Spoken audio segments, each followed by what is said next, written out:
notre société est en train de se transformer. Allez faire un tour dans des banlieues chaudes, on se croirait dans The Walking Dead. Leur inconséquence conduit à des crises dont nous sommes les victimes, il faut que ça cesse. La classe politique d'aujourd'hui, elle est collectivement responsable de la situation. Mais c'est extrêmement simple de rendre la parole au peuple.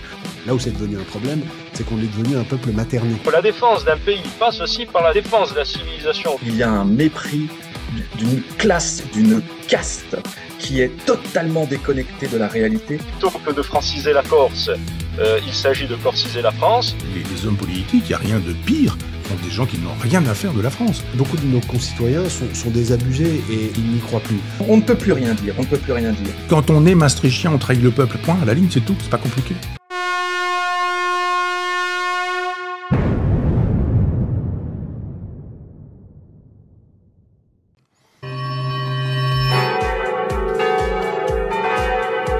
La matinale Tocsin, 8h-10h, à la volée. Allez, on continue cette matinale ce matin sur Tocsin Média. N'oubliez pas de liker, partager bien sûr cette émission, cette matinale.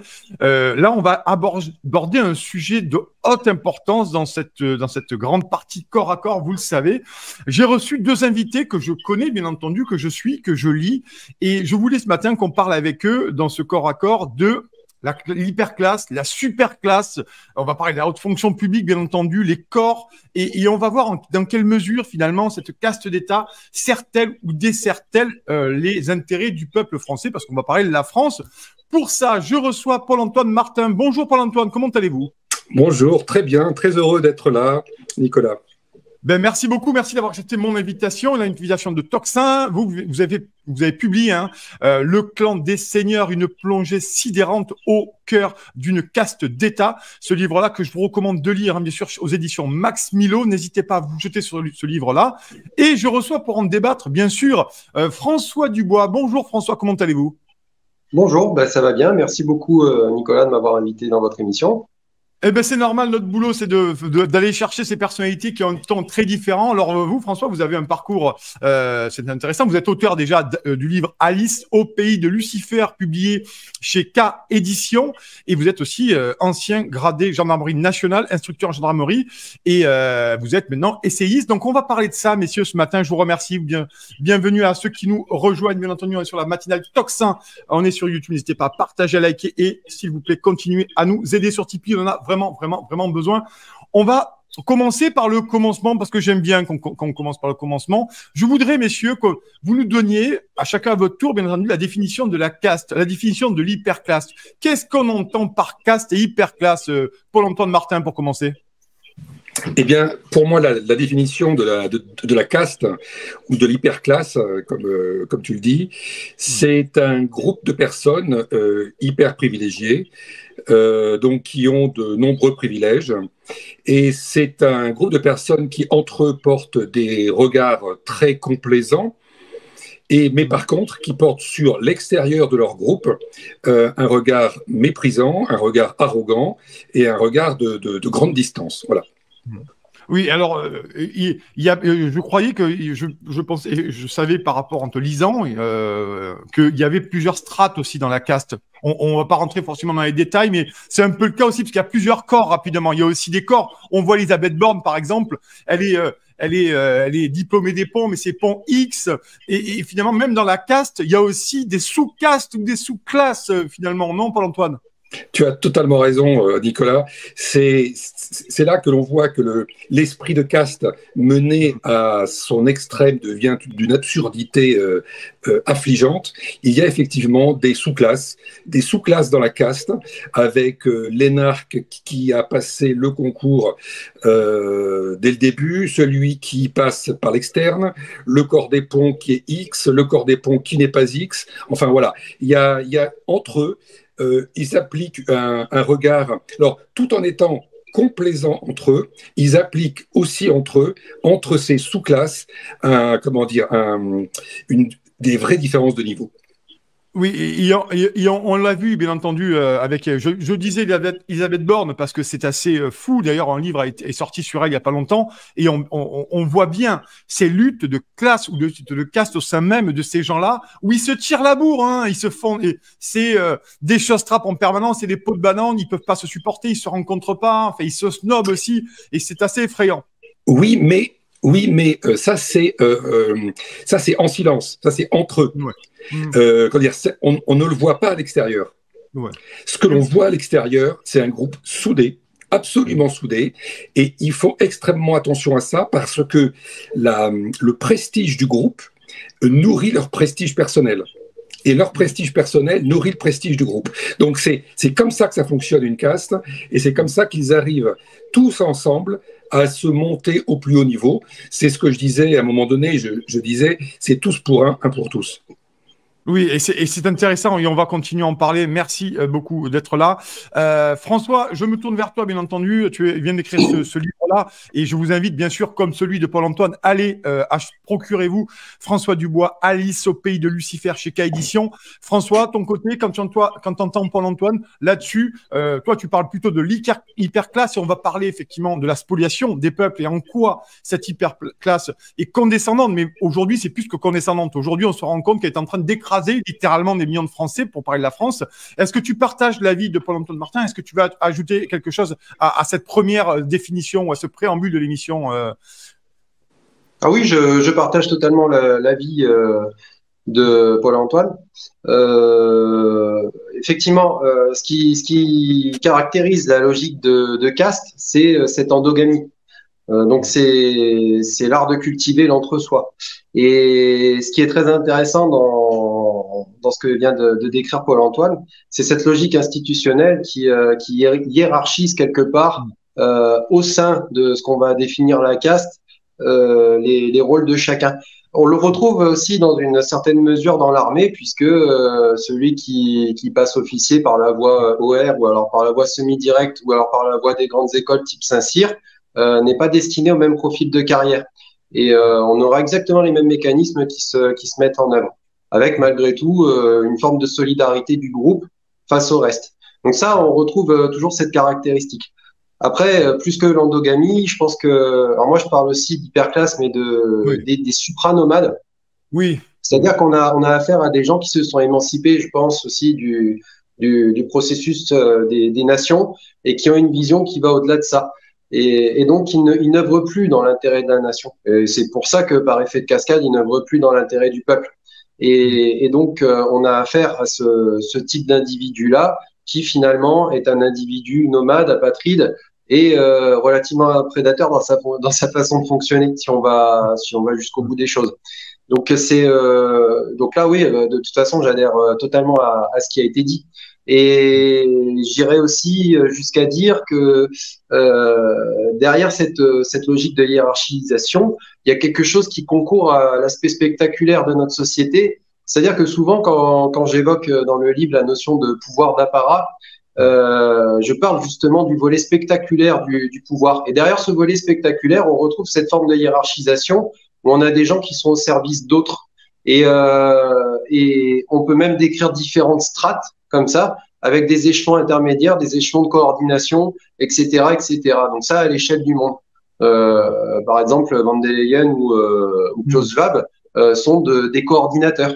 Mais au-dessus d'eux, il y a encore d'autres personnes. Mais il y a des exécutants en dessous, etc., etc. C'est intéressant ce que tu dis, François, là-dessus, et je vais me tourner vers Paul-Antoine, bien entendu, cette idée finalement de déracinement. François parle une prédation, ils sont plus dans la nation, et ils sont véritablement dans la prédation, surtout la prédation des intérêts du peuple, du bien collectif, du bien commun. Et on l'a vu, on le voit dans ton livre, Paul-Antoine, quand on le lit notamment sur les ports français, enfin, c'est absolument dingue. Ces gens, ils sont ultra diplômés, ils se foutent dans les grands bureaux de direction des ports, et en fait, on voit bien que déjà, ils servent pas à grand chose, c'est du moins ce que j'ai compris dans ton bouquin, et qu'ils ne servent à aucun moment l'intérêt général, même ils travestissent quelque peu l'intérêt général, me semble-t-il. Alors, oui, le travestissement, c'est une des caractéristiques très fortes qu'ils ont adoptées, parce que ce que j'ai noté, moi, chez eux, c'est un manque de prise sur le réel. Et ils se sont transformés pour justement contourner cette absence de prise sur le réel, cette résistance qu'ils trouvent. Ils se sont transformés en communicants, en propagandistes, ce qui veut dire aussi mensonge, ce qui veut dire aussi manipulation. Et quand tu parles de travestissement, ben, c'est tout ça. C'est tout ça, en fait, que ça recouvre. Et il n'y a plus, comment dire, comme disait François, il n'y a plus d'intérêt pour le collectif. Il y a un intérêt qui est soit supranational, soit personnel ou groupe, c'est-à-dire la caste. Et ils se sont transformés en des mercenaires, en fait, qui savent qu'il faut donner l'impression au peuple qu'ils vont travailler pour le collectif, tout en travaillant dans l'arrière-boutique pour eux-mêmes ou pour leur propre caste. Et c'est là que je décris ce qui se passe par exemple dans les ports. C'est absolument affligeant et effarant, alors que c'est un des outils premiers, les ports, de l'attractivité d'un pays. C'est un outil qui est majeur, puisqu'il fait rentrer les marchandises et les fait sortir, un outil majeur pour l'équilibre économique d'un pays. Aujourd'hui, on constate qu'en 20 ans, entre 2000 et 2019, par exemple, juste avant Covid, les ports français ont progressé de 0,25%, alors que l'activité commerciale maritime mondiale, elle a progressé de 100%. Ouais. Ça veut dire qu'il y a une quantité colossale, en fait, de richesses qui est venue desservir les autres pays, tous les autres pays d'Europe, tous les pays qui nous entourent, pour ensuite faire rentrer la marchandise nécessaire en France via ces pays-là. Donc on est passé à côté de centaines de milliards d'euros de retombées économiques et certainement de centaines de milliers d'emplois. Et tout ça est complètement masqué. Et quand on entend notre première ministre, Elisabeth Borne, que tu as citée tout à l'heure, et qui fait partie du même corps, du grand corps prestigieux qu'est le corps des ponts, que tous ces directeurs de port, quand elle a été ministre des Transports, elle se félicitait de la très bonne santé des ports et de la trajectoire tout à fait dynamique que les ports ont pu avoir depuis une vingtaine d'années en France. Donc il y a le travestissement, et là pour le coup est absolument total. Il est aussi complaisant, et c'est là que c'est absolument grave, puisqu'il y a une trahison absolue des Français. À partir de l'impôt des Français, il y a eu des investissements colossaux qui se chiffrent en dizaines de milliards, voire en centaines de milliards, qui n'ont finalement rien apporté au pays. François, est-ce que toi, tu parlerais comme Paul-Antoine de trahison, littéralement, pour nos élites? Ah oui, le mot me paraît absolument pas galvaudé. Je pense qu'on va dans le... On vit ça aussi parce que il y a une redéfinition de ce qu'on qualifiait, de ce qu'on qualifie toujours d'ailleurs, d'intérêt supérieur. Les intérêts supérieurs, intérêt de la nation. Et j'ai jamais trop aimé ce terme parce que quelque part, il est un petit peu disqualificatif puisqu'il exclut le peuple. Qui dit supérieur dit presque sous-entend ça ne vous regarde pas. Et je pense qu'il y a une réorientation de ces fameux intérêts supérieurs et cette réorientation, elle traduit une porosité entre le milieu du privé, des multinationales et des GAFAM et la politique. À un moment donné, il y a une convergence des politiques qui sont mises en œuvre et des intérêts donc de ces grandes puissances financières et économiques. Et ça, forcément, ça se fait au détriment du peuple. Et ça participe d'ailleurs au grand transfert de richesses auquel on est en train d'assister. Donc oui, c'est une forme de trahison. Et puis au-delà de ça, il y a le masque institutionnel, c'est-à-dire qu'on nous fait croire qu'on est en démocratie à l'heure actuelle et que le peuple est souverain parce que on s'abrite derrière, on va dire, un système institutionnel qui nous laisse croire qu'on a le droit de vote et que donc on a le droit de choisir et qu'on est quelque part responsable. Or, c'est tout à fait faux. C'est ce que je tends à démontrer dans mes articles quand je me lance dans les analyses profondes des mécanismes par lesquels on on va modifier l'état de volonté des personnes et par lesquelles on va finir par les rendre totalement idéologiquement hétéronomes, on va dire, donc le contraire d'autonome, pour pouvoir mieux en faire ce qu'on veut. Donc il y a une forme de perversité dans ce système. Et effectivement, ça touche complètement à la trahison, puisqu'on est là, on n'est absolument pas dans la vérité. On est dans ce que Debord appelle le secret généralisé, hein, qui se tient comme complément décisif du spectacle, en fait. Donc on est exactement dans ce cas de figure-là. Et oui, on a des gens qui sont à la manœuvre derrière et qui font les choses de façon très discrète. C'est intéressant. Paul-Antoine François aborde la question de la démocratie. Je pense qu'elle est, avec la trahison, tout aussi centrale. C'est-à-dire est-ce qu'on a dépossédé, en vous écoutant, en vous lisant, d'ailleurs, je vous invite, chers amis, à liker cette émission, à la partager, commenter énormément. J'ai l'impression, en vous lisant et en vous écoutant là, merci d'être sur Toxin, qu'on est véritablement dans une dépossession démocratique dans laquelle on laisse croire aux gens qu'ils décident encore de ce qu'est le destin de leur pays. C'est vrai ou c'est exagéré, Paul-Antoine, de dire ça? Alors moi, je partage complètement ce qu'a dit François. Cette trahison, c'est une superbe manipulation qui est menée depuis quelques années déjà.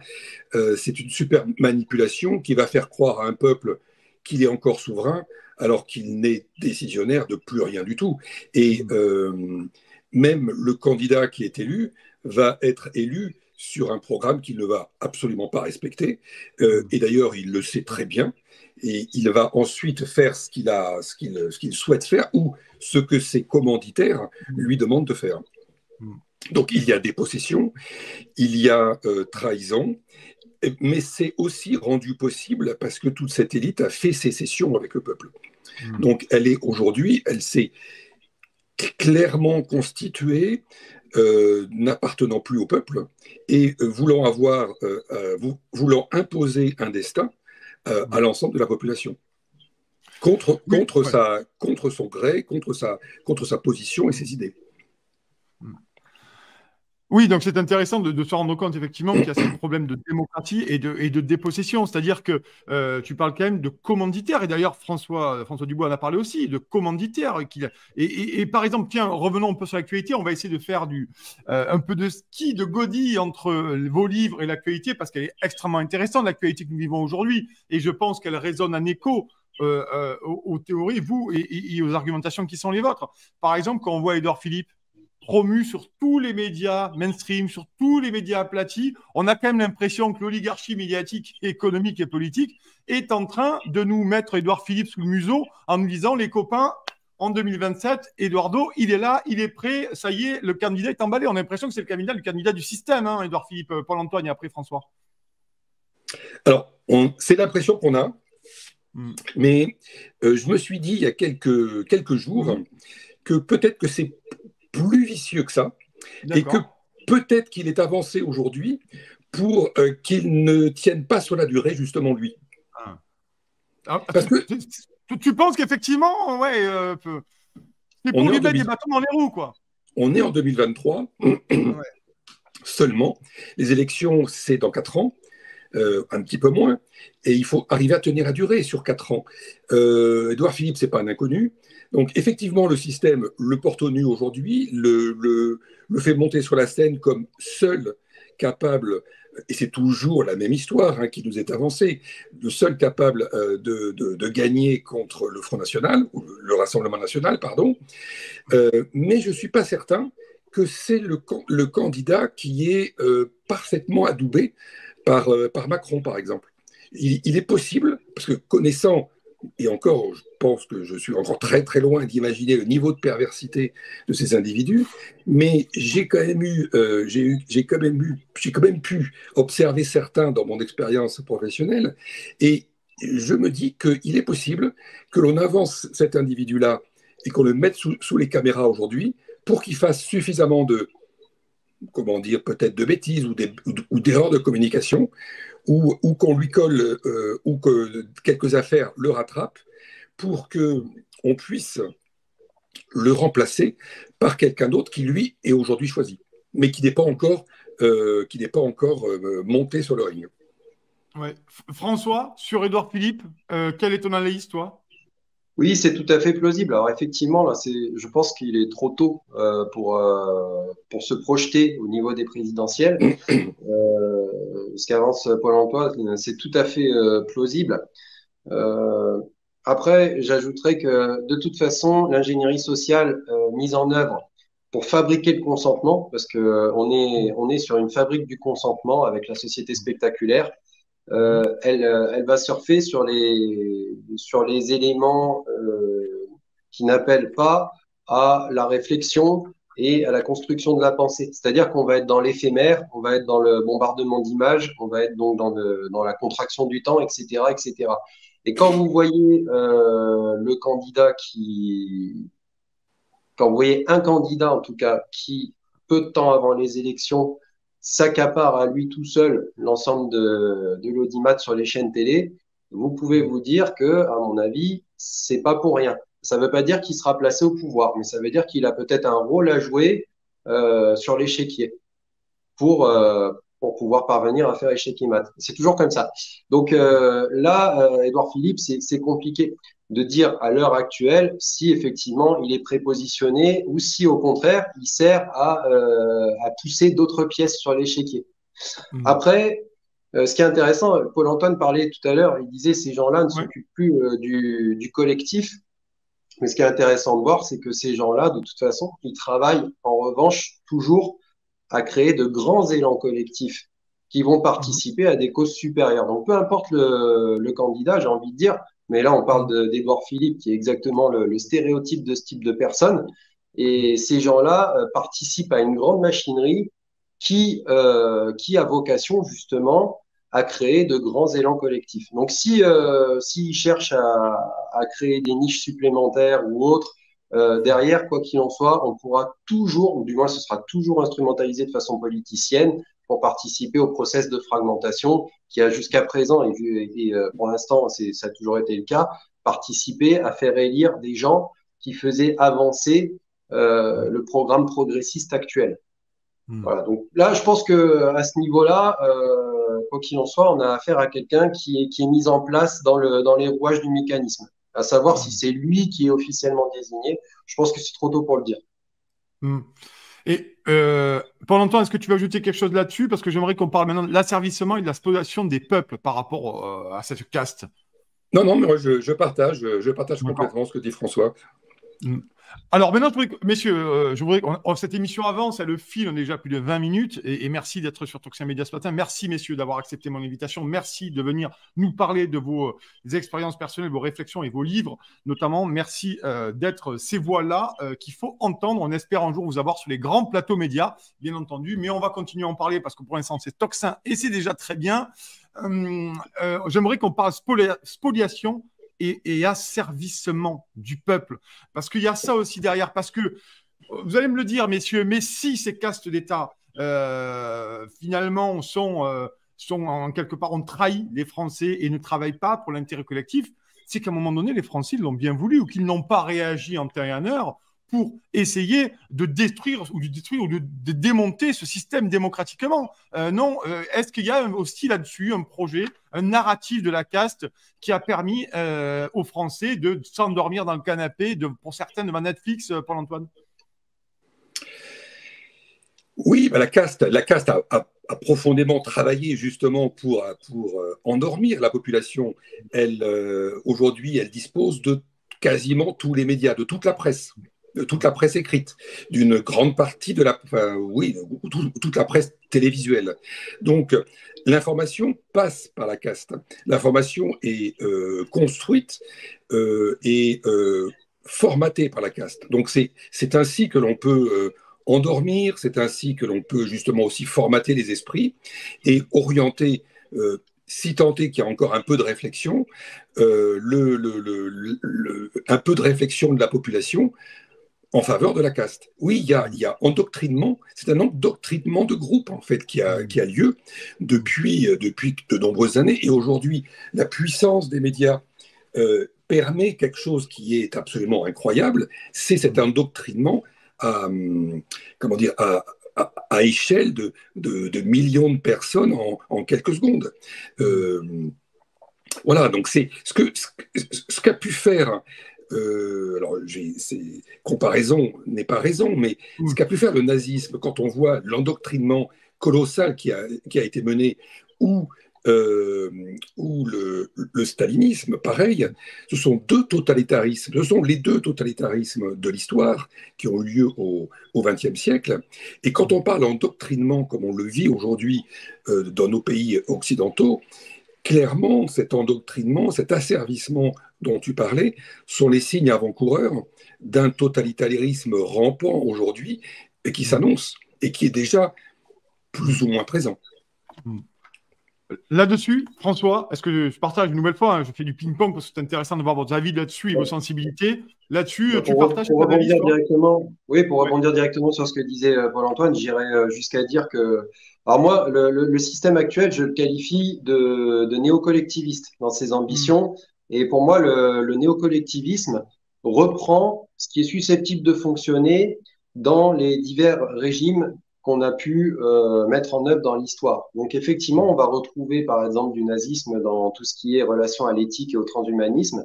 On va retrouver du fascisme italien dans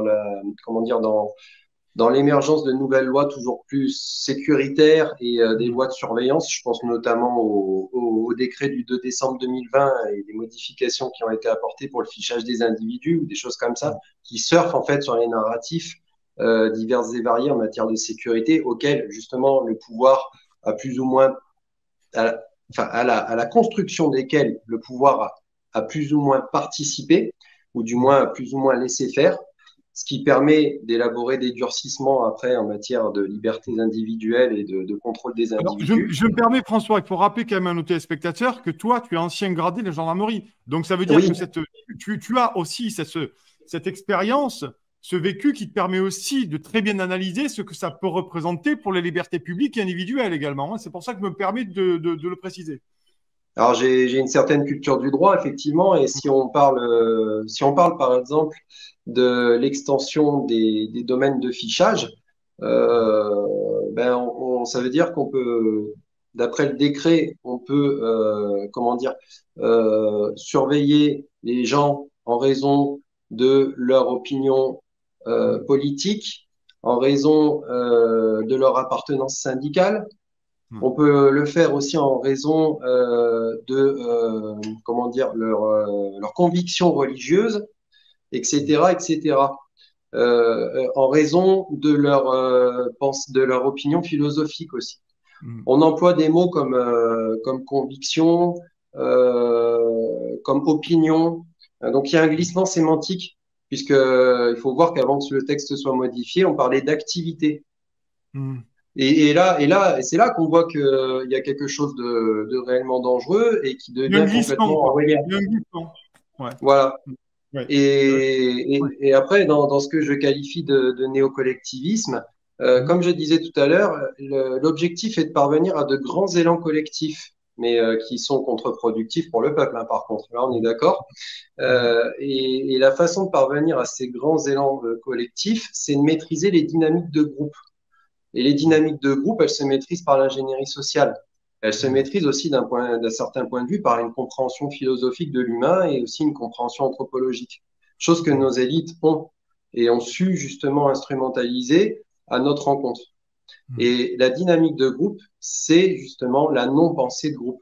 Quand un groupe agit de façon collective et de façon irréfléchie, et là, on fait appel vraiment au sentiment primaire, puisqu'on parlait tout à l'heure de télévision, on parlait des médias, tout ce qui a affaire à l'émotionnel, tout ce qui est dans la contraction du temps, tout ce qui empêche la réflexion. Et ben, tous ces processus que je décris, qui seraient longs à décrire ici, hein, je pourrais faire 3 heures de conférence là-dessus, tous ces processus mis en œuvre aboutissent à ces grands mouvements de non-pensée de groupe qui vont servir ce néocollectivisme. Oui. Oui, alors fini François, et après je donnerai la parole à Paul-Antoine, parce que je pense c'est bon. D'accord, ok. Paul-Antoine, à ton tour, parce que je te vois réagir effectivement, et dis-nous. Je partage complètement. Je voulais rajouter un point de vue sur ces grands mouvements de groupe qui sont effectivement ce qui est visé par le pouvoir. Je crois que ils sont obtenus, comme ça a été le cas pour le nazisme, comme ça a été le cas pour le stalinisme, ils sont obtenus par une dérive paranoïaque. Ce que l'on voit aujourd'hui est clairement au travers des médias. On voit au travers des médias, c'est la course à la peur, la course à l'information qui fait peur. On est en permanence en train de construire un discours qui pointe un ennemi. Et c'est la construction de l'ennemi, c'est la construction de l'adversaire qui peut nous faire du mal. La dérive paranoïaque, c'est ça. Et ce qui est très fort, c'est que la dérive paranoïaque est contagieuse. Et par cette contagion, elle crée le groupe. Et elle crée le groupe parfaitement, autonome, solidaire, et qui va devenir totalement manipulable par la caste qui aura monté ce genre de stratagème. C'est quelque chose qui a eu lieu dans l'histoire, et c'est quelque chose que, à mon sens, on voit effectivement apparaître depuis quelques années. Alors, il y a eu les grands événements. Le Covid est un sujet justement de construction de groupes, mais là, à l'échelle planétaire. Ouais. Non, oui, c'est intéressant. François Dubois, bien sûr, je t'en prie, François, là-dessus. C'est vrai que là, je suis tout à fait d'accord. La peur, c'est un moteur qui est fréquemment utilisé par la gouvernance, puisqu'elle annihile les capacités de réflexion. Quand vous avez peur, souvent, vous vous en remettez à vos instincts primaires, et donc vous allez là où on vous propose une solution, sans vraiment réfléchir.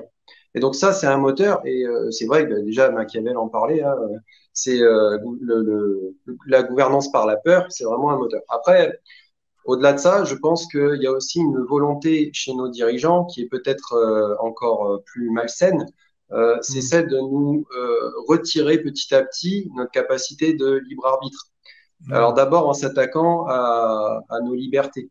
Alors, quand on voit effectivement le programme qui est mis en œuvre par l'agenda 2030 et le progressisme selon Davos, on peut s'apercevoir quand on balaye l'ensemble des droits naturels qui sont normalement défendus par notre Constitution, et y compris que ce soit dans son préambule ou alors dans la Déclaration des droits de l'homme et du citoyen, on voit que l'ensemble des droits naturels qui sont visés sont petit à petit attaqués. Donc là, je pense au droit à la propriété, je pense au droit à la sûreté, je pense au droit à la santé, etc., etc.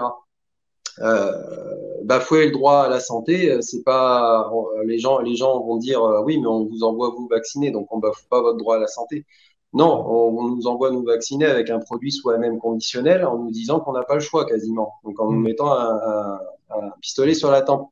Donc le droit de disposer de son corps, etc., sont des droits qu'on attaque vraiment de façon fondamentale ces derniers temps. Et cette attaque de l'état naturel des choses est dangereuse. On vise à remplacer tout ce qui touche au droit naturel par du droit positif, justement. Parce qu'on est dans une société d'idéologie. Et l'idéologie favorisera toujours le subjectivisme, parce qu'elle part de postulats, elle catégorise et elle entend apporter des réponses sociétales.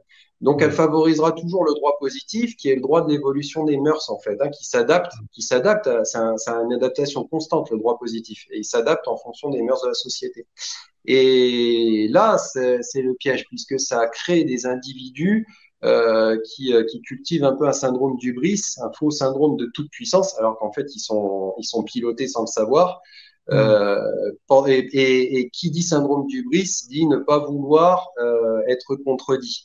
Et donc avoir peu tendance à vouloir aller vers le débat et tout ça. Et ça, quelque part, ça crée des clients vraiment très intéressants pour devenir des gens finalement qui vont se conformer à des étiquettes de groupe et qui vont intégrer des logiques d'étiquetage social. Donc là, c'est de la sociologie, c'est de l'interactionnisme social au sens de Becker, qui vont avoir tendance à s'amalgamer et à se regrouper parce que ils estiment appartenir à telle ou telle bulle sociétale qu'on a idéologiquement créée, et ils vont se regrouper entre eux. Et ils seront incontestables entre eux. Et ils seront forts. Et on crée plein de niches comme ça, et on crée une fragmentation sociale qui va participer à œuvrer, à faciliter la gouvernance. C'est le fameux diviser pour mieux régner. pour mieux régner. Et il y a quelque chose de diabolique derrière ça, puisque d'ailleurs diabolos en grec c'est le séparateur. Et on retrouve vraiment cette logique du diviser pour mieux régner. Donc on crée plein de bulles sociétales qui participent à une fragmentation par des effets de dynamique de groupe et en s'attaquant justement à ce qu'on pense être notre liberté par le biais du subjectivisme idéologique. Alors je pourrais même aller un petit peu plus loin. On attaque l'idée de liberté, et là c'est de la philosophie, c'est au sens de Maurice Blondel. La liberté, elle se traduit par un état de la volonté autonome, et c'est la combinaison d'un état de la volonté autonome, enfin avec une autonomie de la volonté, je veux dire, c'est la combinaison d'une autonomie de la volonté avec l'hétéronomie de l'hétéronomie morale, c'est-à-dire les influences externes qui découlent de la morale. Ouais. Et la personne libre, elle a l'autonomie de la volonté et elle est guidée aussi par l'hétéronomie morale, c'est-à-dire qu'à un moment donné, et ça c'est le libre arbitre, et c'est quelque chose de transcendant parce qu'on ne sait pas ce qui va déterminer ce choix-là, mais à un moment donné, elle va faire le choix entre le bien et le mal. Nos gouvernants. Je finis là-dessus, François, et après je te redonnerai la parole à Paul-Antoine. Mais vas-y, finis là-dessus. Ouais, et nos gouvernants visent à remplacer cette hétéronomie morale par une hétéronomie idéologique. C'est-à-dire qu'ils vont cadrer cette possibilité de choisir en y mettant leurs propres idées. Et donc, ils vont rendre les individus de plus en plus hétéronomes idéologiquement et de moins en moins autonomes. Paul-Antoine, là-dessus, Paul-Antoine, à ce sujet, tu voulais réagir à ce sujet? Eh bien, je voulais réagir parce que François fait le portrait d'individus pervers. Et je crois aujourd'hui que la société telle qu'elle est faite avec l'hyper-concurrence, l'hyper-concurrence fait que les individus qui arrivent à monter au plus haut niveau et à passer toutes les étapes qui sont extrêmement difficiles entre eux, parce que comme tu le disais, ce sont des choses trappes en permanence, entre eux ils sont extrêmement violents, c'est à la fin quelqu'un qui est le plus violent, le plus pervers, le plus, paranoïaque, et c'est cette coloration de paranoïa et de perversité qui aujourd'hui nous retombe dessus par leur mode de gouvernance. C'est ce que je crois aujourd'hui que l'on est en train de voir le plus clairement avec malheureusement depuis 6 ans avec une grande clarté, mais aussi plus largement en Occident avec tout ce qu'on observe à la fois aux États-Unis et dans d'autres pays. On voit une perversité qui ne se cache même plus. Oui, c'est intéressant ce que tu dis, Paul-Antoine Martin. Paul-Antoine, on va en reparler. Je vais te redonner la parole parce qu'il nous reste encore 10 minutes d'émission. Vous allez voir, on va continuer à parler de ça. C'est très intéressant. Vous êtes bien sur la matinale Tocsin. Merci. Vous êtes toujours de plus en plus nombreux à nous suivre sur YouTube. N'hésitez pas à liker, partager. Merci aussi de faire des dons sur Tipeee. Je reçois ce matin dans la grande table ronde, le grand corps à corps. Vous le connaissez dans les émissions. Paul-Antoine Martin, le clan des seigneurs, une plongée sidérante au cœur d'une caste d'État aux éditions Maximio. Et bien sûr, François Dubois, auteur d'Alice au pays de Lucifer, publié chez K d'édition. Je vous invite, si vous le pouvez, à faire l'achat de ces 2 livres ou alors vous les faire prêter, je ne sais pas, mais vraiment lisez-le parce qu'on parle ce matin de l'hyperclasse, de la caste, hein, bien entendu, de l'oligarchie aussi, on pourrait dire. Et Paul-Antoine et François essaient de vous expliquer comment on peut appréhender ça et pourquoi aussi aujourd'hui nous vivons des temps si troublés et si nous allons en sortir, mais je n'ai pas l'impression comment en sortir. Paul-Antoine, je te redonne la parole et après je laisserai la parole à François. Finalement, je te suis sur Twitter, je vous invite à aller les suivre sur Twitter, bien entendu, parce que ce n'est pas le Graal absolu, mais c'est toujours bien de garder contact. J'ai l'impression que quand je lis tes tweets, que je vois tes réactions à droite à gauche et tes interviews chez d'autres médias amis, ce qui se passe aujourd'hui à la tête de l'État et même dans les grands corps, ça ne t'étonne pas, ça te désespère parce que tout ça est attendu et peut-être que ça te surprend maintenant, même dans la perversité dans laquelle parfois c'est mis en place. Non, ça ne me surprend pas. Ça ne me surprend pas parce qu'effectivement, j'ai vu les choses alors, sur une échelle différente, hein, mais j'ai vu les mêmes mécanismes, les mêmes façons d'opérer, les mêmes types de manipulation, les mêmes types de manigance, d'arrogance, de mépris. Et donc, ce qui se passe aujourd'hui, soit au niveau du sommet de l'État, soit même plus haut, au sommet de l'Europe, ou même en Occident plus généralement, non, ça ne m'étonne pas. On est sur quelque chose qui est dans la continuité parce que ces gens-là il faut bien comprendre qu'ils ne sont pas comme nous. Ils n'ont pas cette, entre guillemets, cette normalité de regard. François parlait tout à l'heure du bien, du mal.